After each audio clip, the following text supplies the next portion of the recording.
Eagleside is a rough part of the city. There's enough street crime to make most people think twice about moving here. And few venture out from their houses at night, opting to stay inside after sundown. As a delivery driver, I don't get those luxuries. I'm out here all hours of the day and night, dropping off beer, liquor, pizza, cigarettes, you name it, to the citizens of Eagleside. Good and bad alike. I've got my own company. I call it Bud's Brews, on account of the fact that my name is Bud, and beer just happens to be my #1 bestseller. I've got cases of it in my garage, so that after hours I can still hook people up.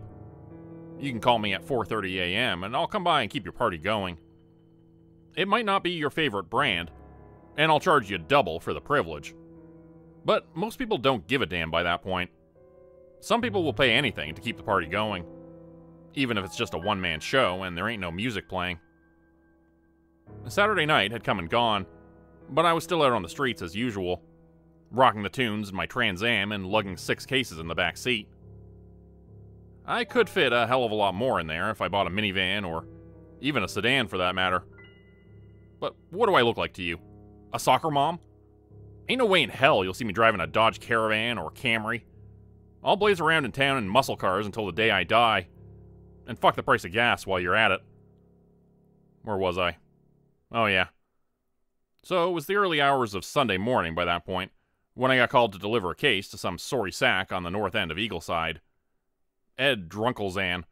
Probably a fake name. I'd been there before and knew the way by heart. The guy asked for Miller, but I had Coors, so I told him he'd have to take what he could get. He spit into the phone and told me to get a move on, so I sped off towards the bastard's house. By the time I got there, he was already waiting for me at the bottom of the stairs, pacing back and forth from one foot to the other like he had to take a leak. Which reminded me, that was something I needed to do once in a while as well. Bathrooms are hard to find on the road, and a lot of time people in my line of work will make do with an empty milk jug, rather than inconveniencing customers. I never had a problem asking, though. Mind if I use your washroom? I inquired as he took the case from me. He scoffed, but hooked his thumb towards the door at the end of the hall. I went in and relieved myself, feeling much better afterwards. I drove away back towards the middle of Eagleside, to my usual place outside of McDonald's. That was always the best bet, since people ordered from there all night long, and it was close to everything else as well. It didn't take long to get another call, despite the time of night, now well past 3 a.m. Another party in North Eagleside. A one-man party once again. I put the car in gear and drove through green lights one after another. It was like tonight was destined to be my night. Not a single red. And this next customer was a big tipper. I knew he'd be good for a 10, maybe even a 20. Flashing lights up ahead made me step on the brakes suddenly, and I realized it was a hastily constructed roadblock, set up by the police. Flares were burning steadily and had been placed along the road to funnel traffic in towards 2 cop cars. Rain was just beginning to fall, and I noticed with some surprise that the 2 officers were already wearing yellow rain slickers, as if they had been expecting the weather at exactly that moment. As if they had called it forth themselves with some dark, terrible magic. I never did like cops very much. I guess it's a bit of a personality defect. The sound of rain pattering softly outside could be heard as I rolled down my window a crack. The cop tried to poke his flashlight into my car, aiming it at the cases of beer in the back. Unfortunately for him, the window wasn't rolled down far enough to allow for that. I knew the law, and I knew better than to allow them any access to my workspace. "Hey, bud," he said, leaning down to sniff through the inch-wide window crack. The tip of his nose actually squeezed through the gap, and for a moment I considered rolling it up. I imagined the mental image of his schnoz being squeezed by the glass and almost burst out laughing, barely restraining myself. "Busy night?" he asked. "Nah," I lied. "It's been slow." "Oh yeah? So you haven't been up to the North End tonight, huh?"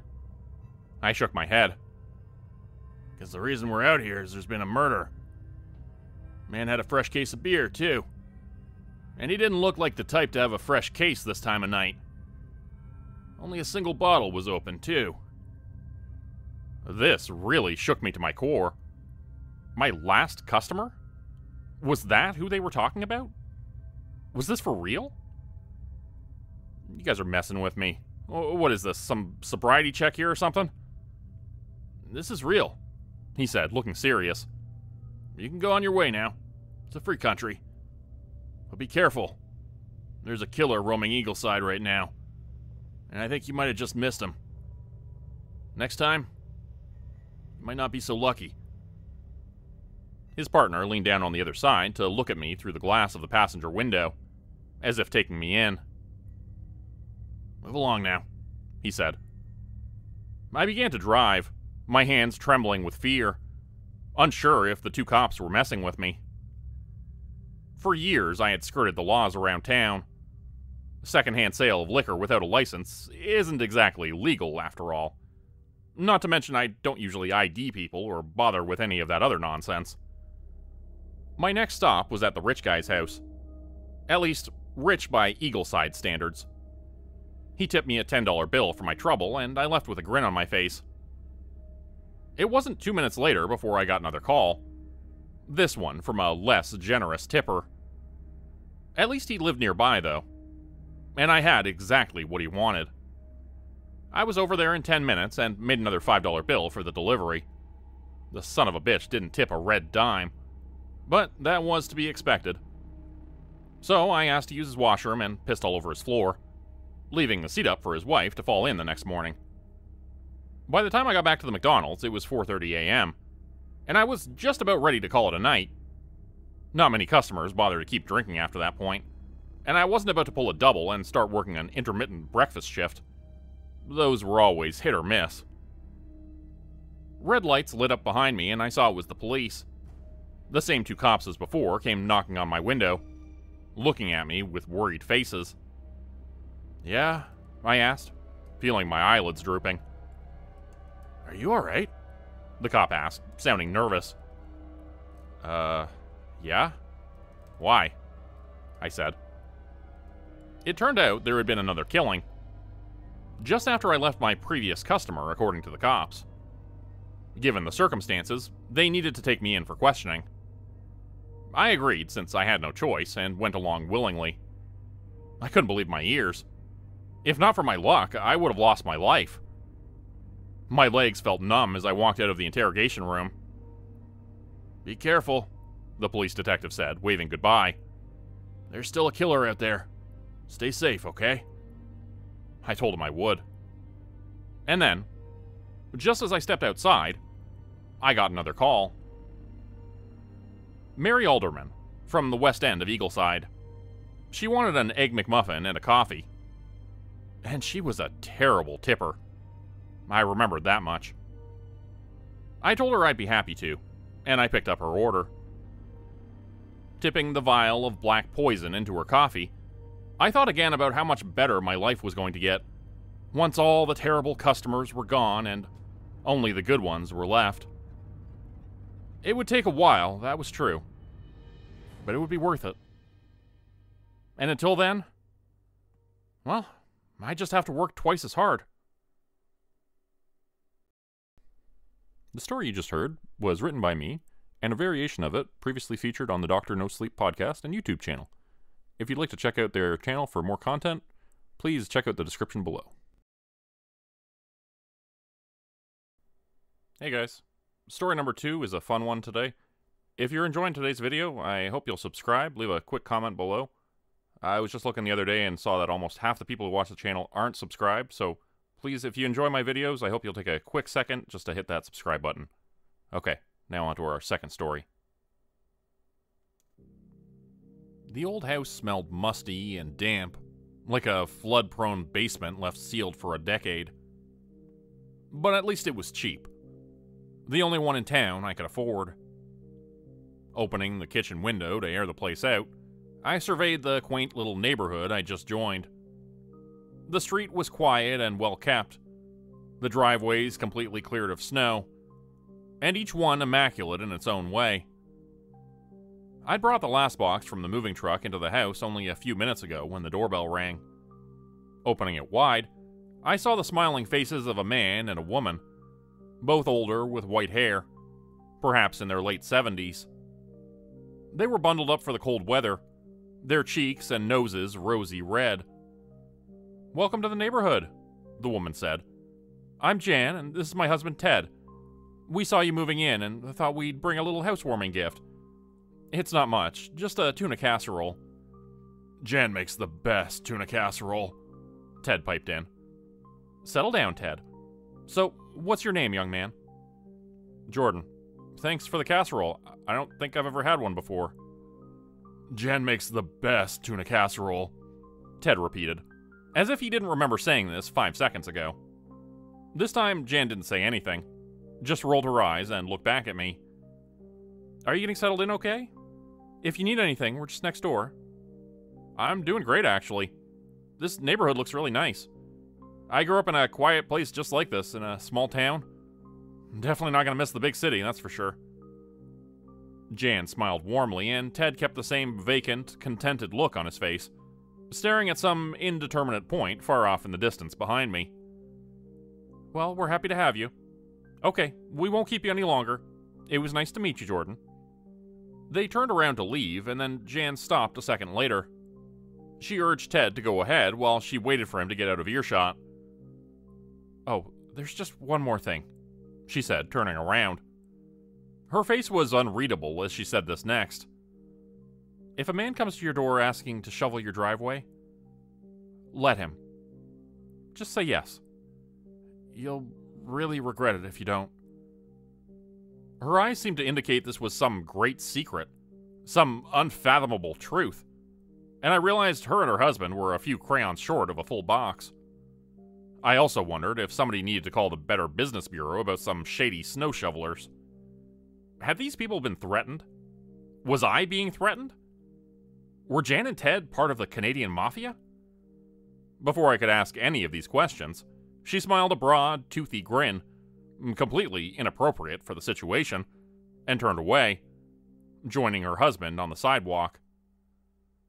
They both waved and walked away. Even though they said they lived next door, they didn't go into that house, instead disappearing down the street. Well, that was pretty fucked. I wasn't sure what else to say, so I just closed the door and locked it, then went back to unpacking. The whole thing struck me as unsettling, and upset me to the point of almost phoning the police. But I held off at the last second, thinking how it would all sound. By the next morning, the whole event had faded a little bit from my memory, but I still thought about it from time to time. I couldn't help but wonder if they were actually my neighbors, but the houses around me all remained dark and empty-looking. Nobody seemed to live in any of them. Then the first snowfall came. It was one of those nights when you go to bed and wake up to find 4 feet of snow blanketing everything. It was pure white all around when I opened the drapes, and I actually gasped. When I had moved to this region, people had told me the snow could get really bad, but I'd never fully understood how bad until that moment. It looked otherworldly. Luckily, I had a snow shovel in the garage, which was accessible from inside the house. I'd have to dig my way out, but it was doable. I had lived through snowstorms before, having lived in Canada all my life, so I felt prepared for the task, daunting as it was. After grabbing the shovel, I went to open the front door, expecting an avalanche of snow to come flooding in. Instead, a freshly plowed walkway greeted me. There was a man standing in my doorway also, with sheer walls of snow 4 feet high all around him. He was wearing a black jacket and black pants, and had a typical snow shovel in his hand. He reminded me a bit of the old man from Home Alone, who Kevin McAllister is so afraid of at the beginning of the movie, only to realize he's actually a wholesome old dude with family issues. Except this guy had no wholesomeness in his eyes. Instead, they were hard and gray, betraying no hint of humanity. I knew immediately at first glance that he was something else entirely. "Good morning," he said, his voice gravelly and deep, his breath pluming frostily into the air. "I'm the snow shovel man. I hope you don't mind. Everybody around here likes me to shovel their driveways and plow their walkways. So I thought I'd give you a free sample of my handiwork. What do you think? Surely you'd like to enlist my services as well? I opened the door wider and realized my heart was pounding far too fast. Stepping out into the walkway, I saw the man had cleared my entire driveway and my walkway in a matter of about 2 minutes. And not just mine, either. How did you... Old family secret, he said, tapping the side of his nose. So, how many weeks do you want to pay in advance? It's $50 a week, but trust me, around these parts that will pay for itself in no time. I was still too shocked by the state of my perfectly clean driveway to say anything. But then I remembered what Jan and Ted had told me. I was supposed to say yes. But it didn't feel right. There was something off about all of this. Nobody could shovel snow that fast. And what weird conditions would I be agreeing to if I said yes? Was this man a demon of some sort? Would he give me a Faustian contract to sign in blood? Right on cue, he pulled out a scroll of paper, so long that when he unraveled it, the thing unrolled straight down the hallway into my house, unfurling itself like a carpet for a king. All you have to do is sign here, he said, holding out a pen and pointing at a signature line on the miles-long contract. You know what? I'm gonna sleep on it, actually. I hope you don't mind. With a flick of his wrist, the contract rolled back in on itself, and became a tightly wound scroll again. Not at all. Completely your decision. Have a nice day.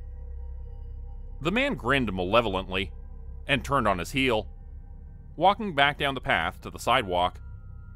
He snapped his fingers then, and all of the snow he had shoveled collapsed in on itself, and covered the driveway and the walk in front of me in one swift instant. It was as if he'd never done a thing in the first place. What the fuck is happening in this neighborhood? I muttered to myself and shut the door, forcing it closed against the wall of slush. For the rest of the day, I was too afraid to go outside. The whole thing had struck me as just too batshit crazy to cope with. So I stayed inside and drank a bottle of tequila, hoping to forget about the weirdness that had been happening since I moved in. It worked. I managed to fall asleep by 3 p.m., and woke up the next morning after a dreamless 18 hours of slumber. I opened the curtains and didn't quite understand what I was seeing, though. Everything was white. I went out to the living room and opened the door, and snow began to pour in steadily from outside, non-stop until the entire entrance hallway was full of it, almost to the ceiling. Still, there was no sign of the sky or anything past the wall of snow. On top of everything else, my snow shovel was gone, as if someone had broken in and stolen it. Thinking back to when I drove into town, my heart almost stopped in my chest. Jan's warning reverberated in my mind as I pictured what I had seen at the sides of the road every so often, driving towards my new house in the moving truck. Certain spots around town where houses should have been, instead there were mini mountains of ice and snow. They looked like ice castles interspersed between regular houses. Only 2 or 3 of them that I could see, but there were probably more. At the time, I figured they were just designated areas where plows could dump their snow to get it out of the way. I guess that was true, in a way. They were the buried houses of other people who'd said no to the snow shovel man, like I had. I imagined them, just like me, buried alive inside their castles of ice, trying fruitlessly to dig their way out while the sun began to melt and harden the outside into an impenetrable shell of ice. I should have listened to Jan. Now she's never going to get her casserole dish back. My apartment has had a serious fly problem recently. I wake up to the sound of them buzzing around my ears. While I'm in the bathroom, sitting on the toilet, they land on my legs and on my hands, in my hair and on my face. Sitting here in my living room, I watch as they land on my water glass, and squirm on the rim where my lips will go with their filthy, disgusting bodies. They rampage across my dinner plate as I'm eating, ignoring my greasy fingers as I try to swat them away. Bzzz. One goes past my ear as I type this. I've tried to get rid of them. I've purchased fly traps of all sorts. I went around with a fly swatter earlier today, as I do every day now, and killed them. As many as I can, anyways. Today, I counted 32. Those are just the ones I got for sure. I asked a neighbor in the hallway if they were having problems with flies as well, but they just gave me a funny look and hurried off in the other direction. Nobody wants to chat anymore. It's like they can tell. It's like they know about the flies. I am the only one. It makes me feel dirty, filthy, even guilty somehow. Somebody was whispering about a smell. Maybe that's the problem. Maybe that's what's got everybody so on edge. I can't help but wonder if maybe there's a dead animal somewhere. In the vents, perhaps? I'll have to mention it to the superintendent. My wife never mentioned the smell, and she would probably notice. She's got such a great nose, always able to detect even the faintest notes of odors and fragrances, like perfumes. She was always so good at that. I wonder where she's been lately. I haven't seen her much. She's been hiding out in the spare room, not speaking to me. All I can remember is the fight we had. Something about a smell, in fact. It was a smell that we had been arguing about. My memory is so fuzzy lately. I've been forgetting things. Details are slipping. Maybe there's something wrong with me. Maybe she's right and I need to see someone. What was I talking about? Oh, right, the smell we argued about. Maybe it was a bad smell. Something that was attracting the flies? No, that wasn't it. I feel like I need to remember. Like it's important. Was it a good smell? My favorite meal, or a fine wine, or... I remember suddenly. It was a good smell. Perfume. She had smelled a faint hint of perfume on my shirt, and we had gotten into an argument. Because the perfume was familiar. She had smelled it several days before.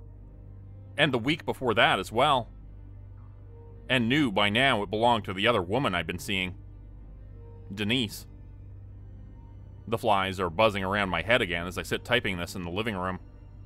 And they go off down the hall suddenly. All of them are gone for the moment. I'm alone. No more buzzing or whining in my ear. Just peace. Quiet. My wife can stay in that room for as long as she wants. I'm starting to get used to the smell. It's like a strong perfume. You adjust to it after it has been in your nose for long enough. Bzzz. The flies, though. I'll never get used to those damn flies. Become a channel member today for early access, bonus videos, and special emojis only available to members. Check out the description below or click the join button for more info. If you'd like another way to help support the channel, please consider joining my Patreon page at patreon.com/JordanGroupeHorror. As a patron, you'll get access to bonus videos and content. You'll be credited at the end of every video going forward, and if you decide to stay for 3 months, I'll name a character after you which will be featured in a Hollow's End story. Links to join the Patreon are in the description. Thanks everyone for listening. Please like, subscribe, and comment to help the channel continue to grow. And see you again next time at 4 p.m. Eastern Standard Time. Hope you have a great night.